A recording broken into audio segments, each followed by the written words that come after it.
अफ्रीकी देश सूडान पिछले कई दिनों से जल रहा है। वहां की सेना और पैरामिलिट्री फोर्स में जंग छिड़ चुकी है, जिसके चलते अब तक सैकड़ों मौतें हो चुकी हैं। इस जंग से हालात इस कदर बिगड़ गए हैं कि पड़ोसी मुल्कों ने अपनी सीमाएं तक बंद कर दी।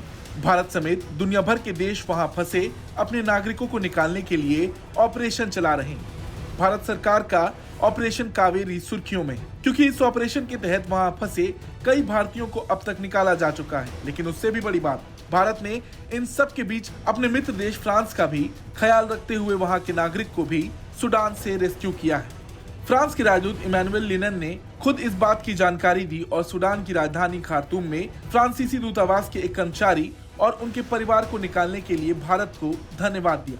लिनन ने कहा कि दूतावास के कर्मचारी और उनके परिवार को सुरक्षित बाहर निकालना भारत फ्रांस एकजुटता को प्रदर्शित करता है। उन्होंने ट्वीट किया, कल रात खार्तूम में फ्रांसीसी दूतावास के एक स्थानीय कर्मी और उसके परिवार को भारतीय वायुसेना की एक उड़ान से निकालने के लिए भारत को मेरा हार्दिक धन्यवाद।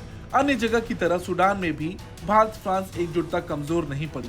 बता दें, भारत और फ्रांस की दोस्ती कोई आज की नहीं है। जिस तरह भारत ने फ्रांस के लोगों की मदद की, उसी तरह कुछ दिन पहले ही फ्रांस ने सूडान से अपने एक मिशन के तहत 27 अन्य देशों के नागरिकों के साथ 5 भारतीय लोगों को भी निकाला था। 3 उड़ानों के जरिए लगभग 500 लोगों को जिबूती में फ्रांस के सैन्य अड्डे पर लाया गया। इनमें भारतीयों के साथ 28 से अधिक देशों के लोग शामिल थे। बता दें कि सूडान में लगभग 2 हफ्तों से आर्मी और पैरामिलिट्री फोर्स में जंग चल रही है। मौजूदा संघर्ष की जड़ें अप्रैल 2019 से जुड़ी हैं। उस समय सूडान के तत्कालीन राष्ट्रपति उमर अल बशीर के खिलाफ जनता ने विद्रोह कर दिया था। बाद में सेना ने अल बशीर की सत्ता को उखाड़ फेंका था। बशीर को सत्ता से बेदखल करने के बावजूद विद्रोह थमा नहीं। बाद में सेना और प्रदर्शनकारियों के बीच एक समझौता हुआ। समझौते के तहत एक काउंसिल बनी और तय हुआ कि 2023 के आखिर तक चुनाव करवाए जाएंगे। उसी साल अब्दुल्ला हमडोक को प्रधानमंत्री नियुक्त किया गया, लेकिन इससे भी बात नहीं बनी। अक्टूबर 2021 में सेना ने तख्तापलट कर दिया। जनरल बुरहान काउंसिल के